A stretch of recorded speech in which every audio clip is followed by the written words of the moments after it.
Seattle, San Francisco, as promised on Monday, we kind of hinted we're going to spend more time with that. I think two areas deserve it the most, DK Metcalf. Right. And then that Seattle defense that's been so suspect. I mean, having three quarters where they certainly look the part. So let's start offensively. And I think when we're going toward DK this week, we got to throw in that the week before against Arizona, he wasn't targeted much, only had a couple of catches, and he had by far his best day as a pro. He did. What happened with that offense as it relates to DK? Well, I mean, you know, we hit on it last week about that Seattle-Arizona football game and the fact that Seattle can't let anybody play them the way Arizona played them, which was a lot of man-to-man coverage, one-on-one matchups for DK Metcalf. If you let teams do that and you don't attack with DK Metcalf, you're letting them off the hook. You know, I sat here and watched this game and I was like, damn, I felt like a proud papa. Because I was like, man, did Seattle listen to the podcast this week? This is kind of cool. But I doubt they listened to the podcast. I'm pretty sure they probably just watched the film and went, wait, why did we let that happen? Russell Wilson probably kept him up at night a few times last week where he went, I can't believe I didn't throw him the ball more. And that's really all there was to it. It was, oh, wait, you're playing single safety, whether it's 3-deep zone or man-to-man, it still ends up being one-on-one. And they just all day long, from the get-go, just went, oh, it's one-on-one? Forget it. We're going there. And they really emphasized that. Were they paying more attention to Lockett because of what Lockett did? No, they're not. And, you know, like San Francisco's not a real, like, big double this guy, put two safeties over this guy. They really don't do that. Very rarely. I mean, even last year, there's only a handful of games and plays that I could really remember where I go, ooh, San Francisco got away from their basics here and tried to take away Tyreek Hill in a big moment or whatever it was, right? But it was very few and far between. I just think, you know, with the way the 49ers play, it matched up to the thought of what Seattle wants to do. And then, hey, let's just start it off right where, you know, the jump-off point, the first touchdown pass, right? Yeah. First touchdown pass. Hey, it's all it is a curl route to the left side. And San Francisco's playing 3-deep coverage. They blitz one guy off the edge. So it's blitz zone 3 match. Right? And like anybody who's listening to the podcast, 3 zone in the NFL now is, yes, it's a 3-deep zone, but when people come into your area, it becomes basically man-to-man. Exactly. It's the basketball. That's the best way to describe it. I need to start using that. But that's basically what it is. He had 3 verticals on the right. It was a curl route to the left where they kind of matched up with him.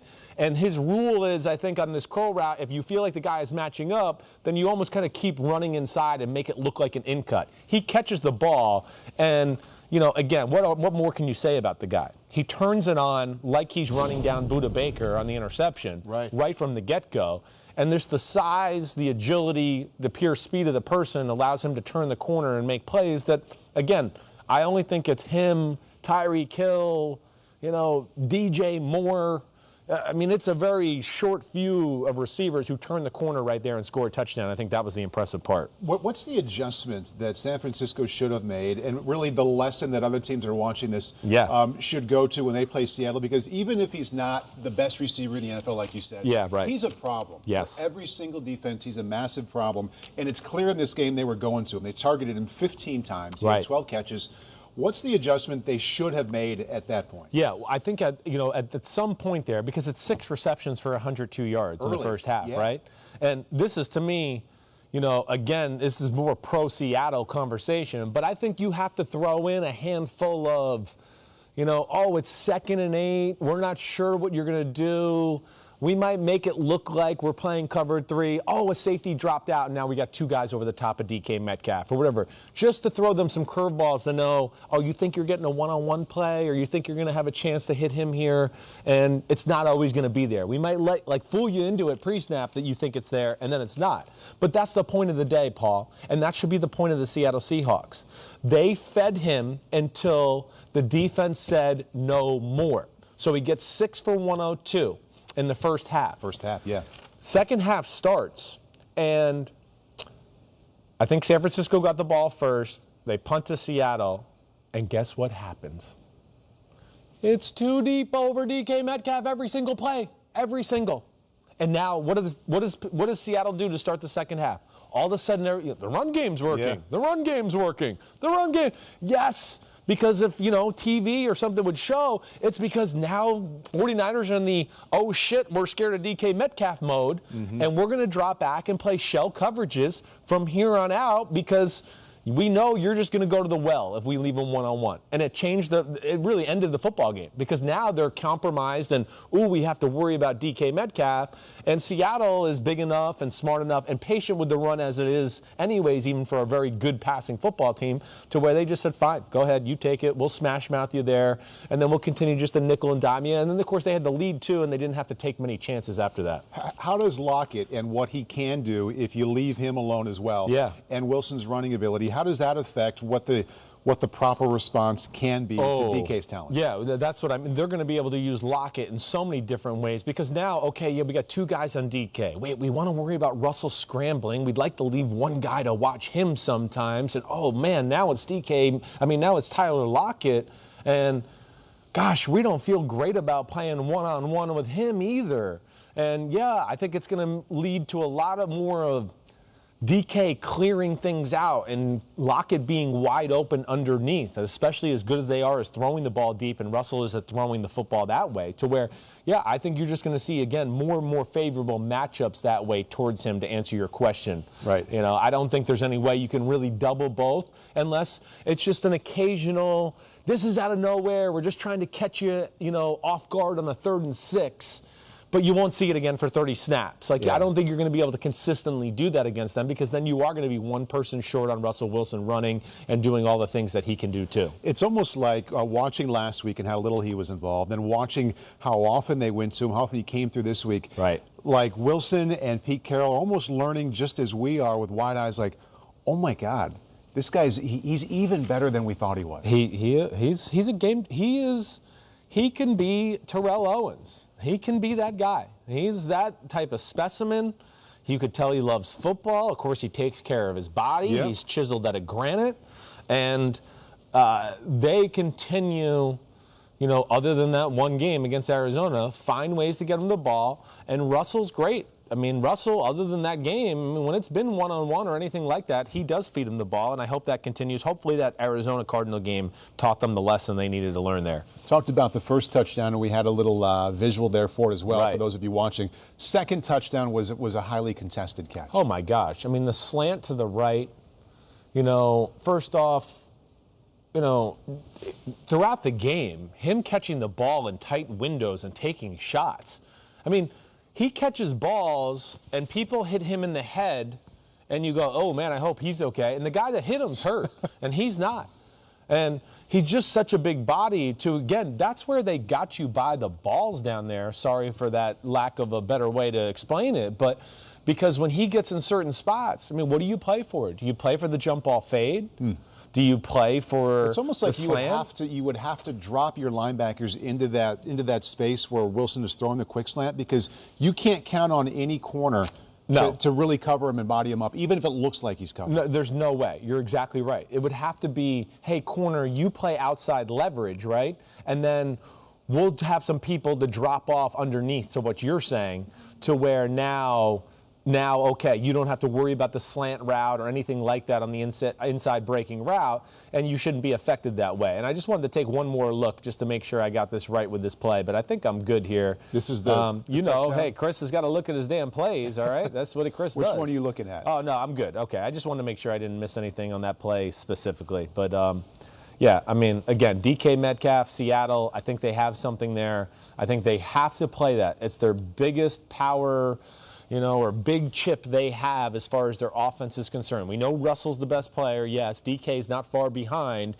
And they need to play to the, we're going to stress you out with number 3 and number 14 all day long until you take it away, and then we'll go off of that. And that is, that's got a chance to be a really special mismatch. That's where I look at it. It's almost like, the thing that goes through my head is like Brady and Gronk and things like that, where it's just, hey, we're going to feed them until you do something so crazy that you got to take them away, and now we'll scorch you with, Edelman and those kind of guys, and, we'll see where it goes. Okay, so DK's he's been a story, really, this entire season. He's either been good or great. Last week at Arizona wasn't much of a factor. We talked about that. Defensively, though, for the Seahawks, as the offense they've been scoring in the 30s, they average 34 points per game. Yep. We've been imploring the defense or waiting can they go from terrible to okay? And if they can start to make that journey, this team has a real chance.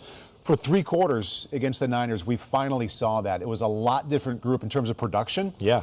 What did they do differently? Well, I think the biggest thing they did is a little bit of like what we would always say. They called the bluff of the 49ers in certain situations and certain formations. When they felt like it was maybe a run-pass type of down, they went in and said, we're stopping the run, all out. Go ahead. Maybe you'll drop back and pass, and maybe somebody will be open, but we're going to make sure. Was that new for them? The results were new, but was that philosophy? I think the fact that they attacked it the way they did, and then with no Deebo Samuel in the game, it emboldened them a little bit more to go, let's take a chance or 2 more maybe than we usually have.